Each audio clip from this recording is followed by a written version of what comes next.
नमस्कार, आप देख रहे बी न्यूज़ 24 और मैं हूं दीपक कुमार।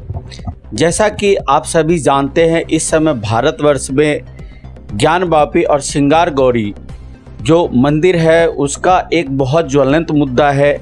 इसमें बहुत सारे राजनीतिक हो रहे हैं, बहुत सारे लोग अपने अपने हिसाब से कह रहे हैं। हिंदू पक्ष का कुछ और है, मुस्लिम पक्ष का कुछ और है।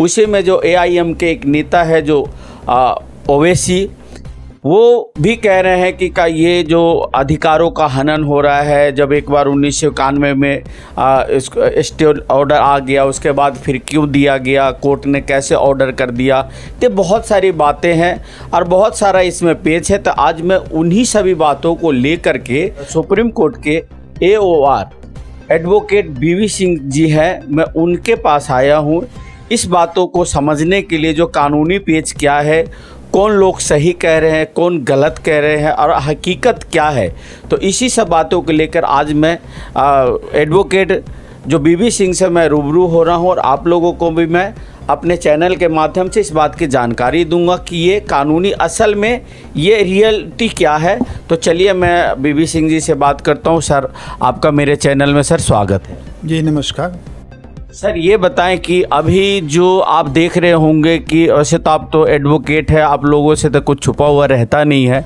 लेकिन अभी का जो समय है ये बड़ा ही एक कंट्रोवर्सी एक मुद्दा है। जो वाराणसी का ज्ञानवापी और श्रृंगार गौरी जो है वहाँ का मंदिर है, तो उन लोगों का जो हिंदू पक्ष का कहना है कि भाई पहले यहाँ पे पूजा पाठ हुआ करता था, लेकिन जब बाबरी मस्जिद का हुआ तो उस समय से वहाँ कुछ तहखाने को बंद कर दिया गया, वहाँ पर उस मस्जिद में जाने पर रोक लगा दी गई और साल में शायद एक आध दिन शायद वहाँ पर अब पूजा पाठ होता है। तो इसमें कुछ जो हिंदू जो पक्ष है वो कहते हैं कि मुझे प्रतिदिन वहाँ पे पूजा पाठ करने की अनुमति दी जाए।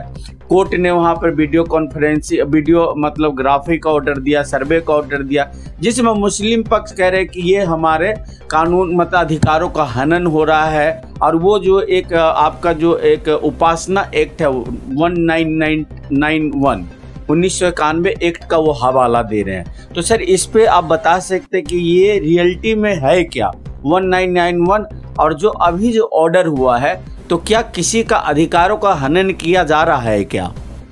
देखिए, एक बार जब ये मामला न्यायालय के अंतर्गत है तो ये तो एक एडवोकेट होने के नाते हम नहीं कर सकते हैं कि किसके अधिकारों का हनन हो रहा है नहीं हो रहा है। ये तो फाइनली कोर्ट ही डिसाइड करेगा। अब बात आ रही है कि क्या कंट्रोवर्सी है। तो इसमें कंट्रोवर्सी और मुस्लिम, खासकर मुस्लिम पक्षकारों का क्या इस पर आपत्ति है।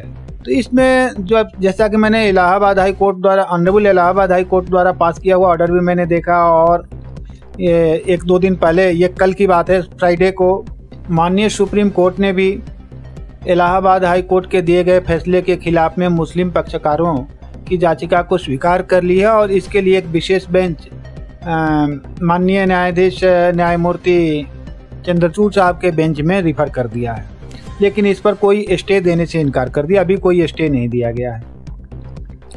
तो जो न्यायालय के बाहर बातें कही जाती हैं और जो अंदर में आर्गुमेंट की जा रही हैं, इस पर काफ़ी डिफरेंस है।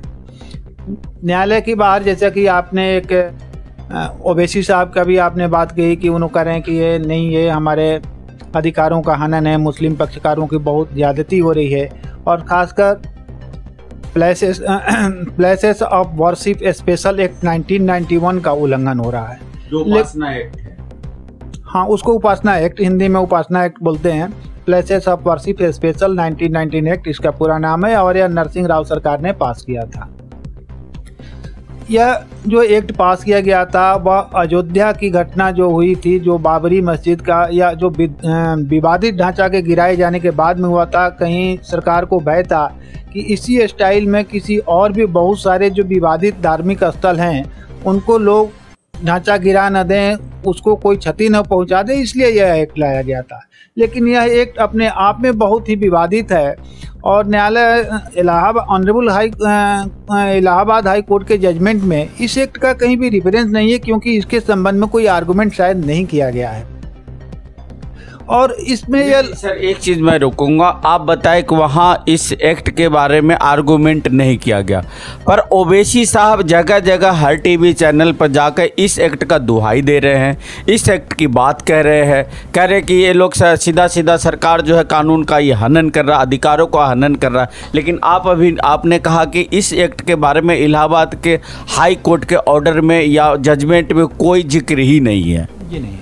जी नहीं, इसका कोई जिक्र नहीं है। अब मैं ये आपको बताना चाहता हूँ कि जो 1990 एक्ट का जो वर्शिप एक्ट है, यानी जिसको आप उपासना एक्ट कह रहे हैं, इसके सेक्शन 3 में ये बात बताई गई है कि आप कोई भी अनावश्यक तरीके से आप कन्वर्जन धार्मिक स्थल का नहीं कर सकते हैं।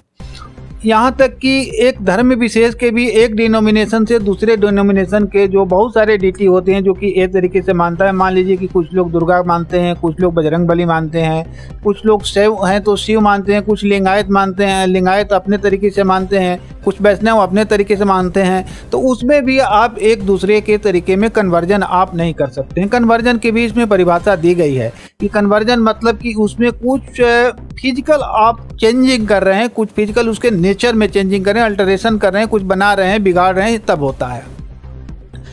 और सेक्शन 4 में इसमें 3 धाराएं आती हैं, सब उप सेक्शन आते हैं, जिसमें पहले में तो ये बताया गया है कि यथा स्थिति बनाने के लिए कि जो 15 अगस्त 1947 मतलब कि जिस दिन हमें आज़ादी मिली उस दिन को जो धार्मिक स्थल जिस रूप में था उसी में यह बनाया रखा जाएगा।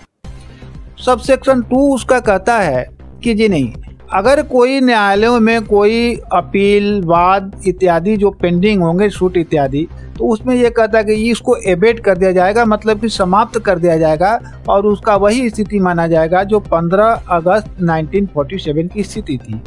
लेकिन इसमें आगे इसमें प्रोविजन भी आगे भी ये भी कहा जा रहा है कि अगर कोई मामला डिसाइड हो गया है तो उस पर ये लागू नहीं होता है। और फिर आगे इसमें और आगे बातें बताई गई है सबसेक्शन 3 में कि आप कोई जो पुरातात्विक जिसको मोनूमेंटल बोलते हैं या फिर आर्कियोलॉजिकल या फिर इस तरीके की हिस्टोरिकल इम्पोर्टेंस की जो स्थल है उस पर भी ये लागू नहीं होता है। और जो बात ये है कि जो अगर ये कोई विवाद चल रहा है कि आफ्टर 15 अगस्त 1947 के बाद से कोई अल्टरेशन किया गया है तो उसको सूट एबेट नहीं होगा, उसको सूट डिसाइड करेगा और वह इस आधार पर डिसाइड करेगा कि 15 अगस्त 1947 की उसकी क्या स्थिति थी। अब हम वर्तमान कंट्रोवर्सी पर आते हैं। वर्तमान कंट्रोवर्सी जो बाहर में जिक्र किया जा रहा है वो 2 किया जा रहा है मूल रूप से कि 1991 एक्ट का उल्लंघन करता है और दूसरा ये किया जा रहा है कि 1991 में कुछ हिंदू पक्षकारों द्वारा ज्ञानवापी मस्जिद यानी दूसरे नाम से नोमेनक्लेचर इज सम डिफरेंट कि जो किया गया था उसको इलाहाबाद हाई कोर्ट ने स्टे कर दिया है। तो सिमिलर इशू पर फिर दूसरा सूट कैसे लाया गया और इसको कैसे कोर्ट अलाउ कर सकता है। लेकिन यह बात बिल्कुल ही गुमराह करने वाली है और इस बात को कोर्ट ने नोटिस भी लिया है। यानी कि जो ओवैसी जी बोल रहे हैं वो गुमराह करने वाली बातें कह रहे हैं वो नहीं। उसमें जो एक बात है जो इन्होंने कहा है कि 1991 में सूट लाया गया था और सिमिलर सूट को उस सूट को इलाहाबाद हाई कोर्ट ने स्टे कर दिया, फर्दर प्रोसीडिंग को स्टे कर दिया गया है। तो ये 2020 में जो सूट लाया गया राखी सिंह के द्वारा या 20 या 21 एग्जैक्ट हमें उतनी 21 में लाया गया सर, तो ये राखी सिंह और 5 पक्षकारों द्वारा हिंदू पक्षकारों द्वारा लाया गया। तो सेम इशू पर दूसरा सूट कैसे चल रहा है और इसको हाई कोर्ट कैसे अलाउ किया, यह निश्चित रूप से गुमराह करने वाली बात है। क्योंकि पहले सूट में उसके स्ट्रक्चरल बात की इशू सामने आई थी और इस आधार पर हाई कोर्ट ट्रायल कोर्ट ने आर्कियोलॉजिकल सर्वे को आदेश दिया था कि आप बताइए कि क्या है, स्ट्रक्चर कैसा है, क्या सुपर इम्पोज का मतलब होता है कि किसी पूर्व संरचना पर ऊपर से कोई संरचना थोप दी जाती है या इसमें कोई अल्टरेशन लाया है, बदलाव लाया गया है। निश्चित रूप से उसके लिए आर्कियोलॉजिकल सर्वे उसके लिए कुछ काट छांट करता, कुछ कलेक्शन करता, कुछ गड्ढे निकाल सकता था या कुछ और भी तरीके अपना सकता था। लेकिन ये जो वर्तमान सूट है ये इंटायरली डिफरेंट है। इसमें ये इशू है कि 5 हिंदू पक्षकारों ने ये जाकर न्यायालय में आवेदन दिया कि माता श्रृंगार गौरी या और भी जो कुछ डीटी हैं जो जिनके मूर्ति बताने गणेश, हनुमान और माता श्रृंगार गौरी, मतलब कई सारे देवी देवताओं की बातें आ रही हैं। हाँ, निश्चित रूप से, लेकिन इसमें मूल रूप से माता श्रृंगार गौरी की ही बात आ रही है। ऐसे तो हनुमान जी भी हैं, गणेश जी भी हैं। तो इसमें ये कहा गया कि हमको मात्र एक दिन की पूजा करने की इजाज़त दी जा रही है, तो हमें और पूजा करने की और इजाज़त, इससे किसी भी तरीके का नेचर चेंज नहीं करता। जब एक दिन आप पूजा कीजिए माता श्रृंगार गौरी की या साल भर पूजा कीजिए, उससे तो कुछ नेचर चेंज होता नहीं है। नंबर 2, इसमें जब कोर्ट आदेश दिया और कोर्ट में ये आवेदन किया गया कि आप इसके लिए लोकल कमिश्नर अपॉइंट करें, और फिर बाद में एक एप्लीकेशन लगाकर ये कहा गया कि वह लोकल कमिश्नर मात्र इंस्पेक्शन नहीं करे, उसको जा करके वीडियोग्राफी भी करे, जो देखे तो वीडियोग्राफी करे। तो ये तो कोर्ट को मात्र सर्टेन करने के लिए किया, और इलाहाबाद हाई कोर्ट ने ये कहा भी है कि ये ऐसा चीज़ नहीं है कि किस डीटी का एग्जिस्टेंस है नहीं है, ये कोर्ट कैसे पता लगा सकता है, इसको एविडेंस देना बड़ी मुश्किल काम है। ये आप मत कहिए कि वेग नहीं हो सकता है। तो इसके लिए उपाय बहुत अच्छा था कि ट्रायल कोर्ट ने आदेश दिया, लर्नेड सीनियर सिविल जज ने आदेश दिया कि एडवोकेट कमिश्नर जो जाएगा वह वीडियोग्राफी भी करेगा, और इसमें कुछ भी किसी के डिफेंडेंट के राइट को छेड़छाड़ नहीं होती है। पूजा तो वहाँ ऑलरेडी भी हो रही थी, पूजे के रेकरिंग को केवल बढ़ाया गया है, बढ़ाने की मांग की गई है, और उसके लिए सर्टेन करने के लिए कहा गया कि यू लोग आप देखिए ये डीटी, ये भगवान वहाँ रहते हैं, वहाँ हैं, उनकी एग्जिस्टेंस है।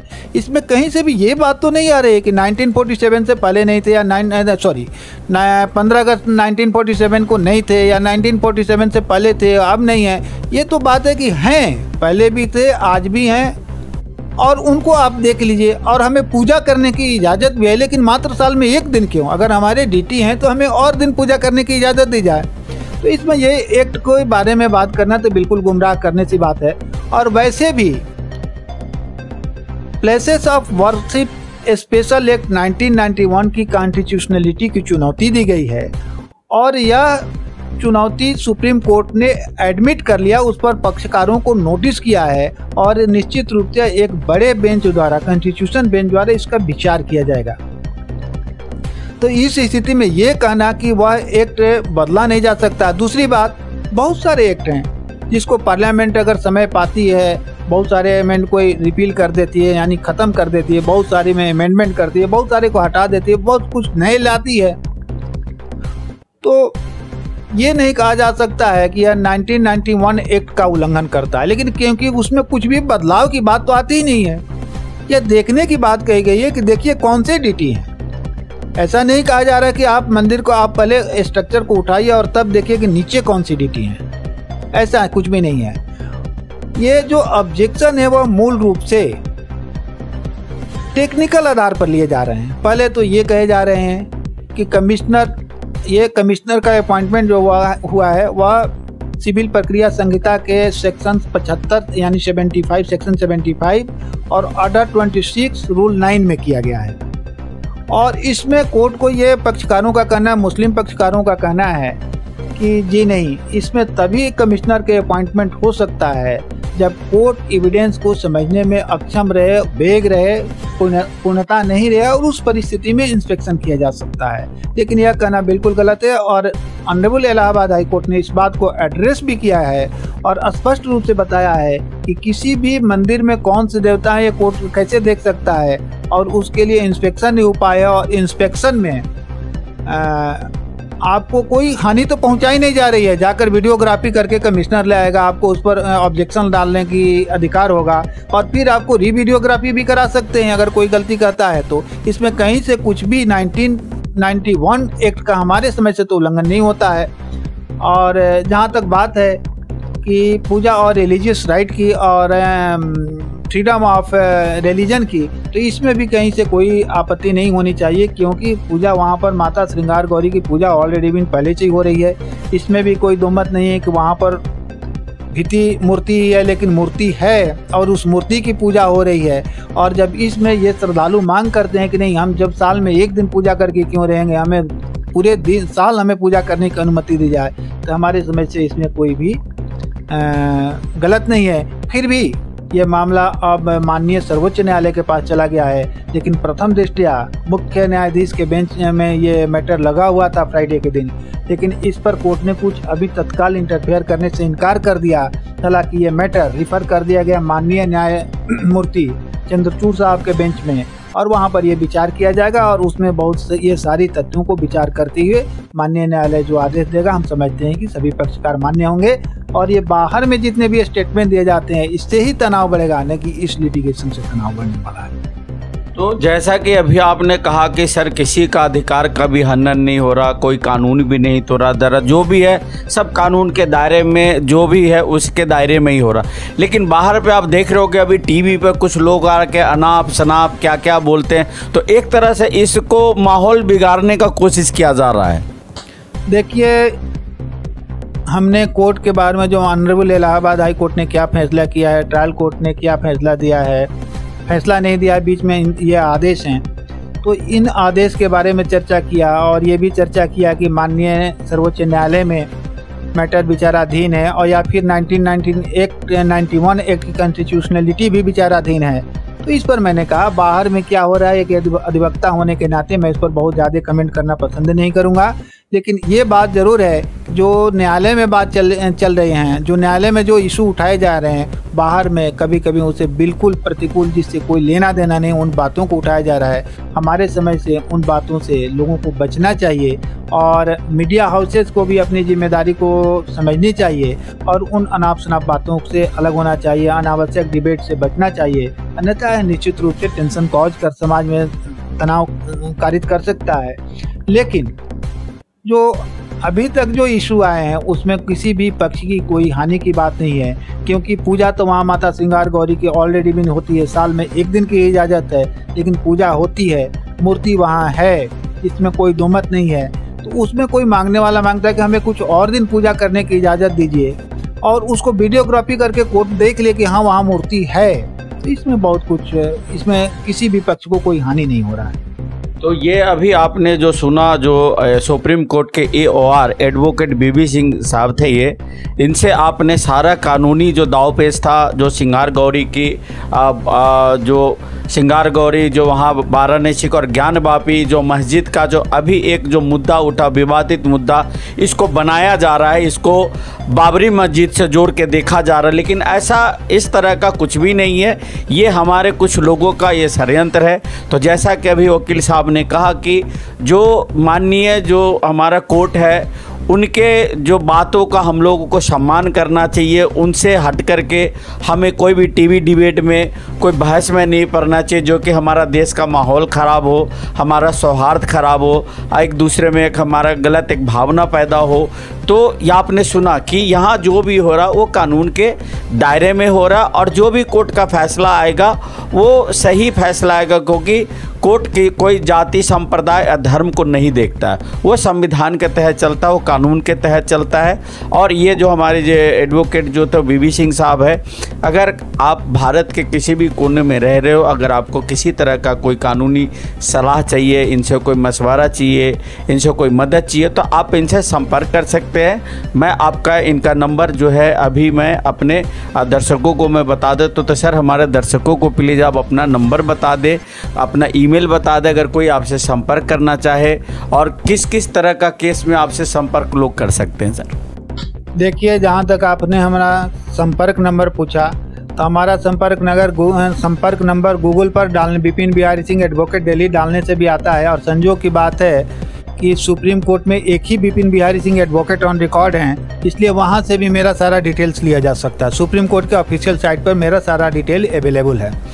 अब जहाँ तक बात, मेरा नंबर एक ही मैं नंबर यूज करता हूँ, मोबाइल नंबर 9911443393। और जहाँ तक मेरा ईमेल है, ईमेल भी बिल्कुल सिंपल है, मेरा नाम कौन सा है, bipinbiharisingh@gmail.com। और ये सारे गूगल पर भी मिल जाएगा, सुप्रीम कोर्ट के साइट पर भी मिलेगा। तो किस किस तरह का केस से में आपसे लोग संपर्क कर सकते हैं, जैसे सिविल हो, क्रिमिनल हो, कैसा केस से आपसे मतलब लोग आपसे संपर्क करें, जैसे किस तरह का केस देखते हैं आप?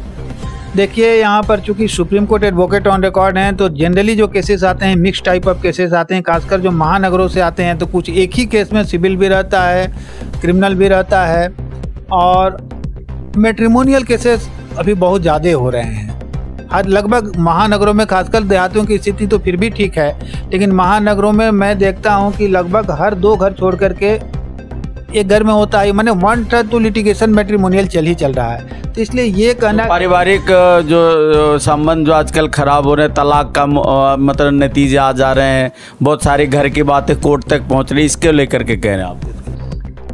हाँ, ये बातें बोल रहे हैं। इसमें बच्चों की कस्टडी की बात होती है, मैरिज की बात होती है, डाइवोर्स की बात होती है, मेंटेनेंस की बात होती है। तो इसलिए हम ये नहीं कर सकते कि हम एक ही तरह के सारी तरह के केसेस डील करते हैं, और करना ही पड़ेगा। जो भी सुप्रीम कोर्ट का जो प्रैक्टिशनर होता है, आप देखते हैं टीवी वगैरह पे भी जो लोग आते हैं उनको देखते हैं, जो बड़े एडवोकेट लोग, तो वही एडवोकेट सिविल भी करता है, वही एडवोकेट क्रिमिनल भी करता है, वही सब कुछ करता है। तो ऐसा कोई बाइफर्केशन नहीं है, और हर तरीके की केस में करता हूँ। तो आपने सुना, मैं कोशिश करूंगा कि अगली बार फिर मैं, शायद मुझे उम्मीद होगा हमारे दर्शकों को, जो ये ज्ञानवापी और श्रृंगार गौरी का जो मुद्दा है ये आप लोगों को क्लियर हो गया होगा। आपने पूरा कानून का भाषा में आपने समझ लिया होगा। फिर मैं कोशिश करूंगा सर से मैं दोबारा मिलने का किसी और मुद्दा को लेकर के। तो इसी के साथ मैं आप लोगों से विदा लेता हूँ। नमस्कार, धन्यवाद। अगर आप ये वीडियो YouTube पर देख रहे हैं तो हमारे चैनल को सब्सक्राइब करें और बेल आइकन को दबाना ना भूलें। अगर आप Facebook पर ये वीडियो देख रहे हैं तो हमारे पेज को लाइक करें।